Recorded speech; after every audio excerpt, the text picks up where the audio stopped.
Hello there, Thando Book Club lovers. We are so happy to have you join us as we talk to African female authors about their books and the stories behind them. As is our custom, we always begin every episode with a quote from a famous African that we believe captures the spirit and message of the author we'll be interviewing.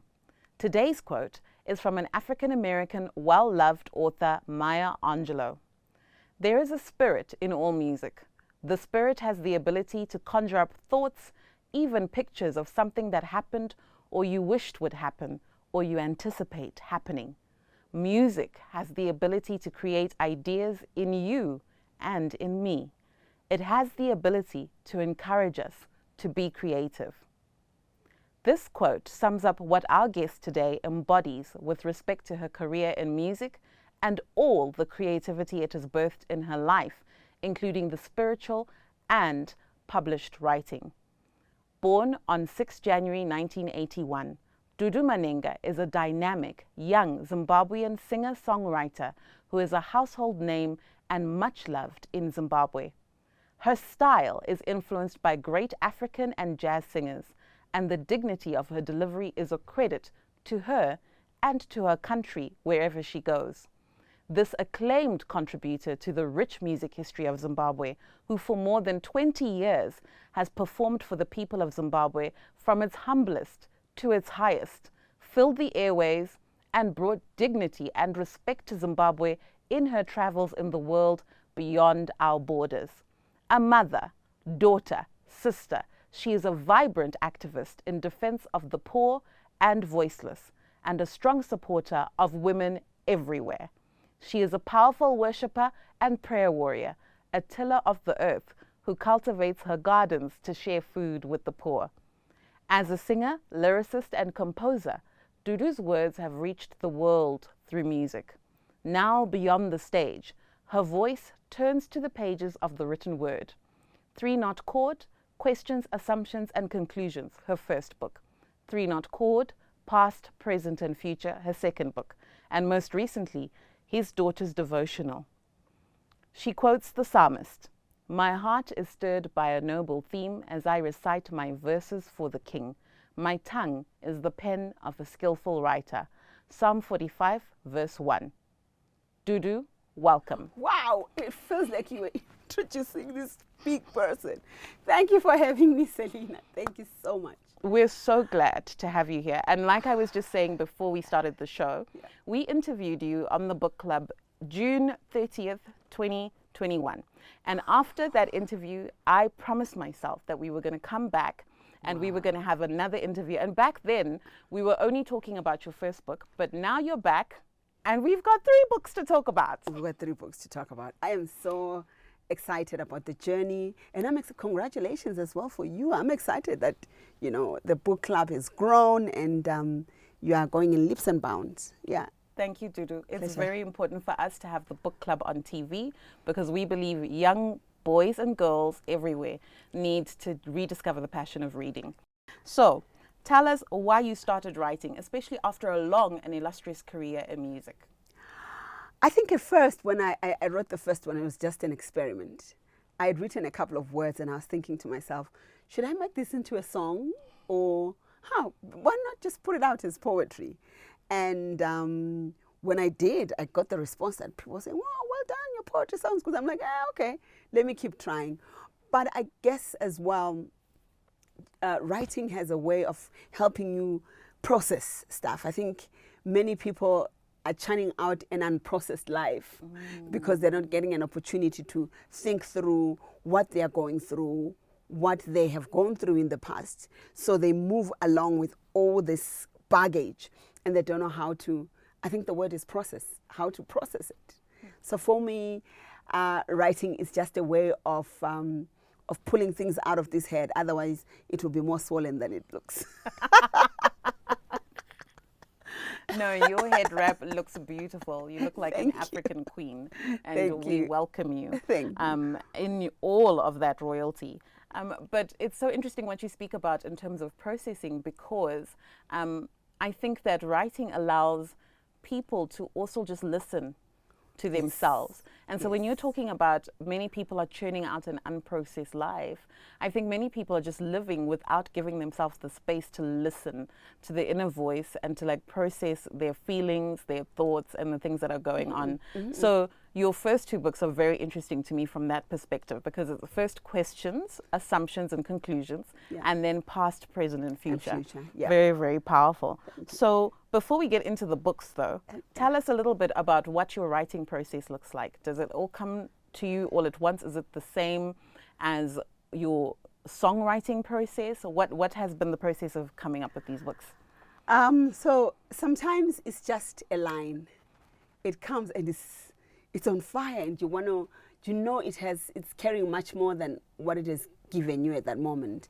And so I put that line down, and maybe after a few days, another line comes back. But there are some poems where I've just sat through and it just gushes out, like there's been, I don't know, a tap that has been opened. You know, like how the fire extinguisher guys, the fire brigade, it's gushing out, and you're just writing, and you have to say, okay, slow down, my hand is not moving as fast as my brain is.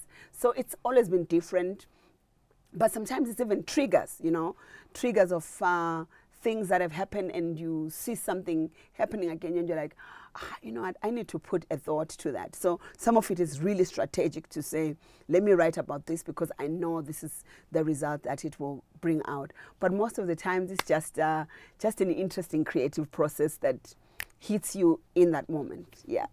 That's really powerful. I find it very interesting that your writing has become so prolific in a season where your spirituality is really at a place where you're pouring out to other people. And then at the same time, your music is really, you're a cultural icon, not only in this country, but in this region.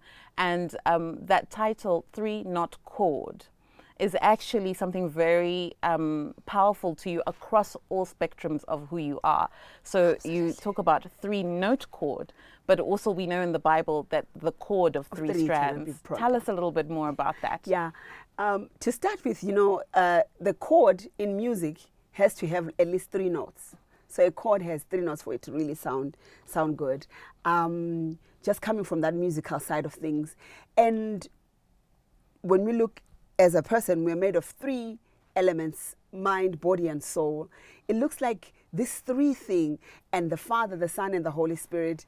And for me, it just came out as exciting to say, why don't I put that down as a title for my poetry or for my thought process? Because everything seems to move in that the past, the present, and the future are triplets that cannot be,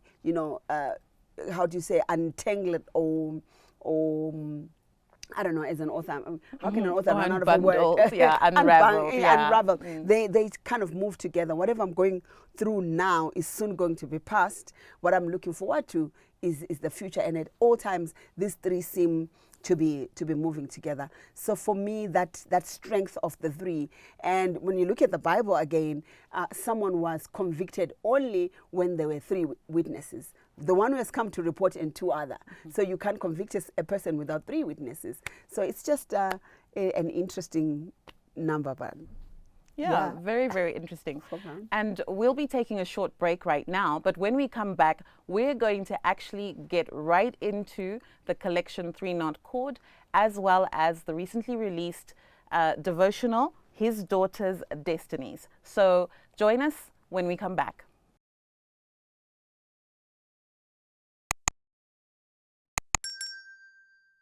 Thank you for joining us. We're right back with Dudu Manhenga, and we are talking 3 Not Chord, as well as her recently released devotional, His Daughter's Destinies. So this is the time where we really get stuck into the books and a lot of the themes in the books. Yeah. So the first 3 Not Chord was about questions, assumptions, and conclusions. Right. And what questions were you dealing with? What assumptions and what conclusions? When you growing up, this one was particularly about things that I was processing from a young age. So one of the poems that's there is, I was never 10. because I was brought up in a family where my dad had his 2 kids, my mom had 1, and then I came back and I was the first. They came together and then I was the first one. So now when I'm with mom and dad, you're the oldest, so you better get yourself together. When the other ones come, I'm supposed to be like, okay, now I'm the kid. And they're like, no, remember they don't get much time with mom and dad, so behave yourself, pull back. And then so you're like, I don't remember myself turning 10 because, there was always these events. And so it was the questions to say, how then does a child process all these things that happen around them without anyone hearing them, because you're just asking questions that are never answered. And particularly in our African setting, when a child asks a question, so a child is always silenced. So they will make mistakes or decision based on the questions they've had. And because of that, if not being answered, you reach certain conclusions. You conclude that, maybe no one cares about me, but then maybe not. It's just how older people are just trying to handle their, I don't know, the right word is mess, I think. Yeah. They're trying to handle their mess, but they also ignoring the fact that there's this little person who has questions. And then they have assumptions, and then someone could actually live a wrong life because of the questions that were never answered, and conclusions that they reached that were probably wrong, and assumptions that were mistaken. So that's what the first book was about. Yeah. Okay, so you went from processing a lot of stuff as you were growing up, and your first book has a lot of themes, right? Yes. So it's not just I was never 10. There's relationship things in there as well. Absolutely. So it's got some big meaty life themes, and then you go into the second volume, which is past, present, and future. So again, we've got the 3 notes, the 3 beats, and there is definitely a completion in that pattern of 3. But now we're talking past, present, and future. And it's kind of like we're reaching back to some of the stuff we've processed, and we're connecting it, in like the whole completion of time. And this time around, not with from lack of knowledge though, but of saying, I choose what I'll pick from the past that is useful for me now in the present.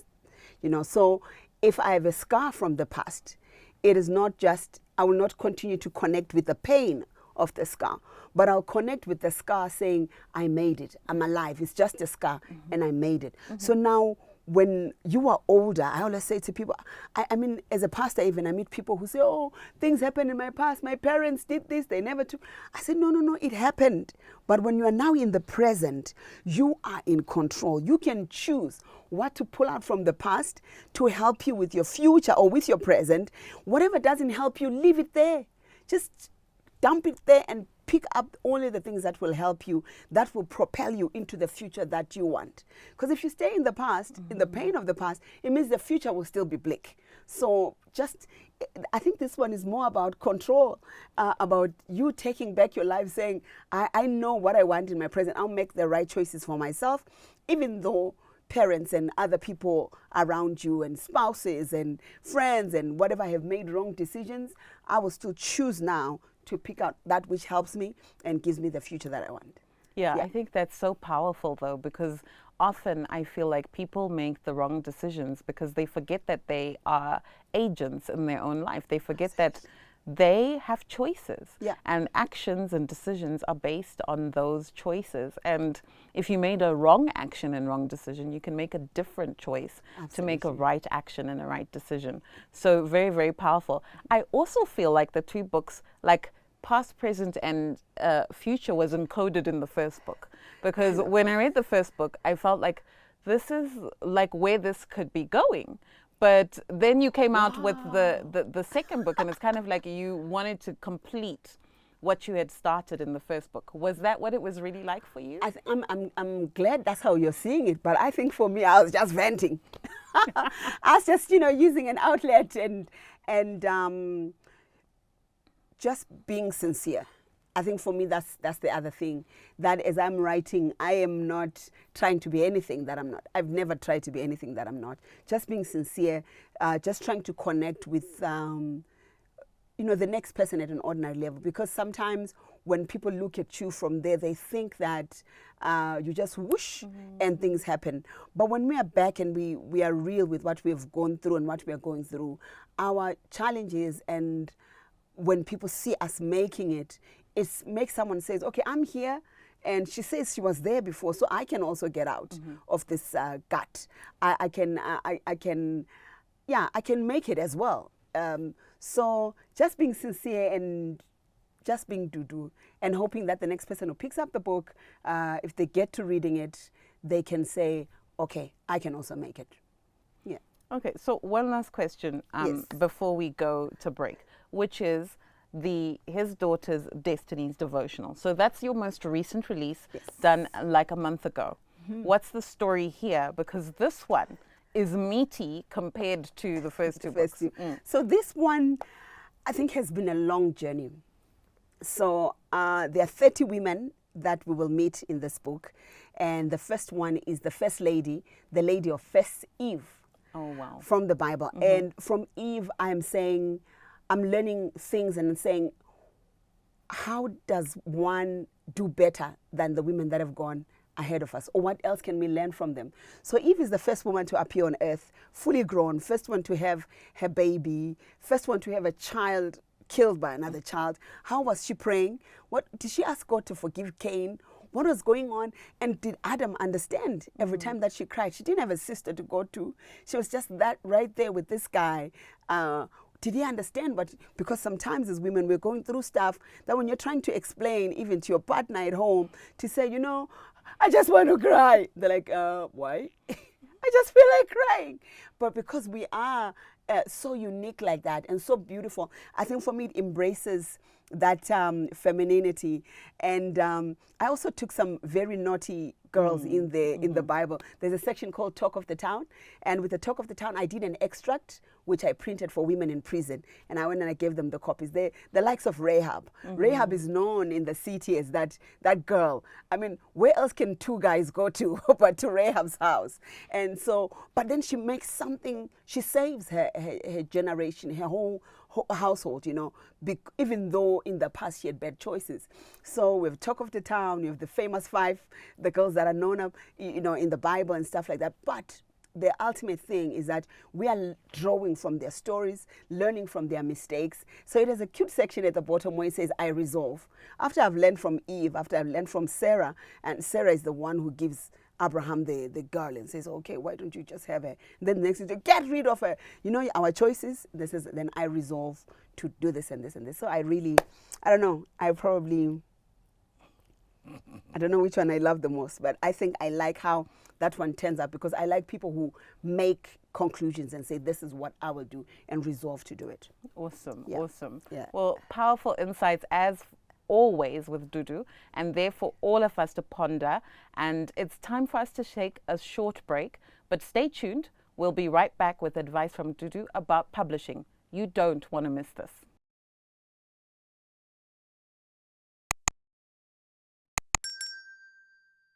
We're back again with the fabulous and amazing Dudu Manhenga, and she's here to tell us the story behind the story. And we're going to be talking publishing process, and we've got 2 questions for you on this issue. Why is it important for women to tell their story? I think women have been silent for too long. And number one, women have been silent for too long, so there are certain pockets of our history that have not, especially I think for us Africans, that have not been said, because the perspective of the woman who stayed at home when the men went to war, for example, has not been recorded. So the full story about war is not done yet. So maybe while her sons and daughters were taken off to war, she stayed at home and she was raped, she did this, but she's been silent about it. So we record that there are 10 soldiers that died, but we don't record how many women died inside because of what they've gone through. So we can't afford to have women silent. And we are 52% of the population, for crying out loud. We need to say something. I think women must say their story, because as well we pay attention to the detail. That while we were talking, a fly passed through, and that it's important that a fly passed through. So don't silence me about the fly that passed, because I want to talk about the fly. I think that's another thing, that we miss out on the beauty of what attracts us even in a story. When we go to a wedding, the story that will be told by a woman and the one that will be told by a guy, by a man, it's so different. The woman will tell you that they were wearing burnt orange dresses with turquoise, but the guy says, they were wearing red and blue. No, it's not red and blue, it's turquoise and burnt orange. So women must tell their stories so that the history is really fuller. And to strengthen other young girls, because if the older generation is silent, so our children will grow up thinking that we must keep silent. Definitely. Yeah. So just before we get to the part that we all love, which is when you do a reading from your book, tell us quickly for budding writers out there, what advice would you give them on publishing? Go and get your own, what's that called? ISBN. Go and get your own ISBN. It's so easy. Go to National Archives, apply for it. Go there, and I think it's like 30 RTGS or something like that. Apply for it. It was the first time that I did a book. It was ridiculous what I paid for, because I thought I'm entering into a world that I don't know. And I was charged a ridiculous price by someone who was a go-between. So please go and get your own ISBN number. It's not a headache at all. Definitely. I concur with that. National Archives, it's a nominal amount of money. They'll process it for you straight away. Straight away. Yeah. Yeah. So as is our custom, when we wrap up a show, we always like to have a short reading from the author. Ooh. Could you read something to us from one of your books that you feel women need to hear right now? Wow. Okay. I think as a mother, I'll read one for everyone, right? Even for my daughters. I'll read for my daughters and sons. So I chose the last poem on past, present, future, and it's called Time. Today, immediately, maybe, every day, time, this asset, this curse, this blessing, this healer, this resolver, this judge. Time, tomorrow, instantly, most early, sounds, scents, songs, similarities, reminders of times past. Today, the sound of metal clanking. 8 years ago, fear, discomfort, uncertainty. What now? Songbird caged, wings clipped. Will she sing again? Will her songs be as sweet? Will she ever fly again above the heights once attained? Smell the toilet by my bedside, my floor side. Smell of blanket, smell of past crime. Smell of yellow uniform, smell of past crime. Badly cooked food, gwangwata, hopelessness all around. Laughter here. Today, the sound of metals clanking, locking of church door, music, worship, freedom, children calling. You never know what it will bring. Could have, should have. Time, stories are told. Pain past, not part. Scars remain, pain past. Tears no more of pain, tears of I made it. I never thought I would. Time, faces remembered. Beautiful. Thank you so much. Thank It's you so been much. another great edition of the Book Club with our guest, Dudu Manhenga, profiling her books, 3-Knot Chord, Questions, Assumptions and Conclusions, 3-Knot Chord, Past, Present and Future, and the recently released His Daughter's Devotional. See you again next week, same time, with yet another fabulous African female author. Until then, stay safe, stay strong, and stay true. Goodbye.